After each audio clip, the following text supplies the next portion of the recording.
తెలుగుదేశం అధినేత చంద్రబాబు ముఖ్యమంత్రి కావాలని ఆకాంక్షిస్తూ అనంతపురంలో తెలుగు మహిళలతో కలిసి మాజీ మేయర్ స్వరూప ప్రత్యేక పూజలు నిర్వహించారు.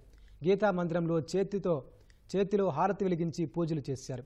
కూటమి గెలుపు ఖాయమని సర్వేలు స్పష్టం చేశాయన్నారు. వైకాపా పాలనలో రాష్ట్రం అంధకారంలోకి వెళ్లిపోయిందని స్వరూప విమర్శించారు. రాష్ట్రాన్ని అభివృద్ధి పదంలో నడిపించడానికి చంద్రబాబు ముఖ్యమంత్రి కావాలని మహిళలు ఆకాంక్షించారు.